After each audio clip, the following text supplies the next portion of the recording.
O capitalismo é o sistema econômico que dominou o mundo moderno. Ele transformou nações inteiras, criou bilionários, impulsionou avanços tecnológicos e mudou a forma como vivemos.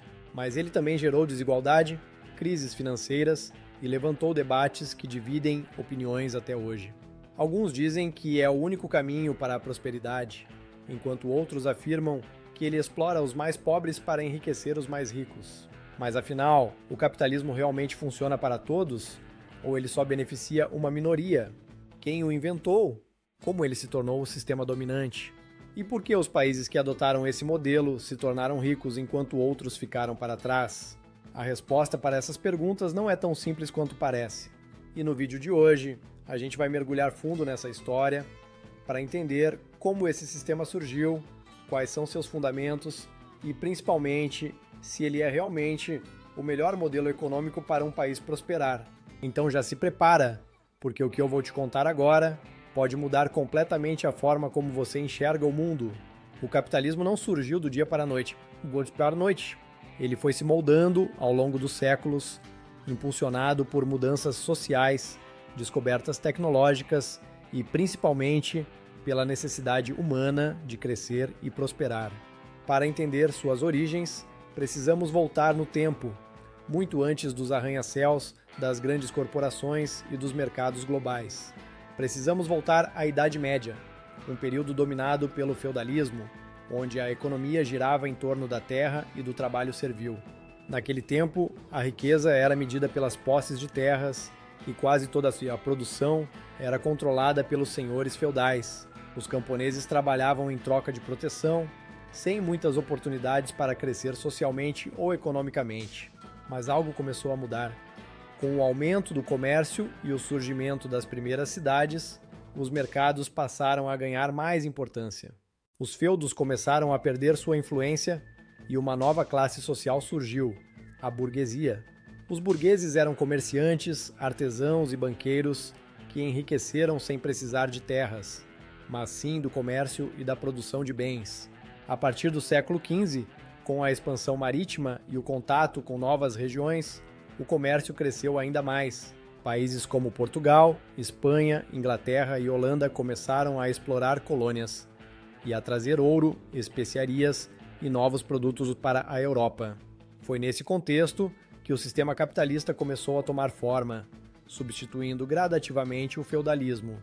Mas se há um nome que pode ser considerado o pai do capitalismo, esse nome é Adam Smith. Em 1776, ele publicou um livro que mudaria a economia para sempre, A Riqueza das Nações. Nele, Adam Smith defendia a ideia de que o mercado, quando livre de interferências governamentais excessivas, se autorregula de maneira natural.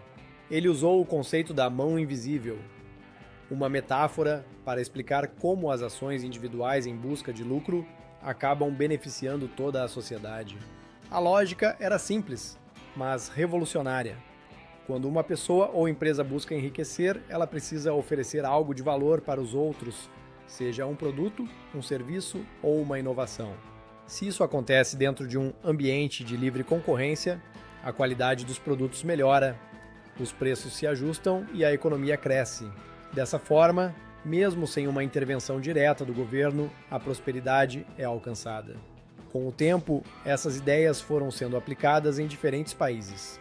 A Revolução Industrial, iniciada no final do século XVIII na Inglaterra, foi um dos grandes marcos do capitalismo moderno.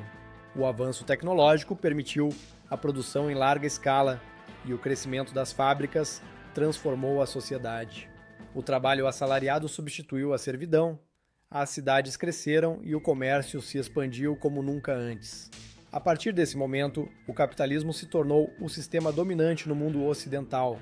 Mas se ele é tão eficiente, por que nem todos os países conseguiram se tornar potências econômicas? A resposta está na forma como ele foi implementado. Alguns países adotaram o modelo de forma mais aberta, estimulando o livre mercado, enquanto outros mantiveram muitas restrições e interferências estatais. Os lugares que mais prosperaram foram aqueles que deram liberdade para empreendedores, reduziram a burocracia e incentivaram a inovação.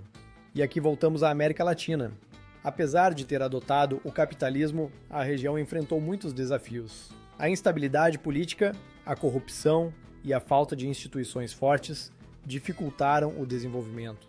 Alguns países, como Venezuela e Argentina, chegaram a experimentar períodos de grande crescimento, mas medidas de controle estatal excessivo e políticas econômicas desastrosas levaram a crises severas. Por outro lado, o Chile seguiu um caminho diferente. Durante as últimas décadas, adotou políticas liberais, abriu sua economia para o comércio exterior e garantiu um ambiente favorável para os negócios. Com isso, conseguiu se tornar o país mais desenvolvido da região, alcançando altos índices de qualidade de vida e estabilidade econômica. Mesmo assim, o debate sobre a desigualdade social continua forte, mostrando que o capitalismo, apesar de eficiente, precisa ser equilibrado com políticas que garantam oportunidades para todos. No fim das contas, o capitalismo não é apenas um sistema econômico. Ele é uma forma de enxergar o mundo baseada na liberdade, na inovação e na busca constante pelo progresso. E se tem uma coisa que a história nos mostra é que, sempre que um país encontrou a fórmula certa para aplicar esses princípios, a prosperidade foi inevitável. Se você curtiu esse vídeo e quer ver mais conteúdos como esse, já deixa o like e se inscreve no canal. Assim, você me ajuda a trazer mais histórias e reflexões sobre economia, história e o mundo ao nosso redor. Até a próxima!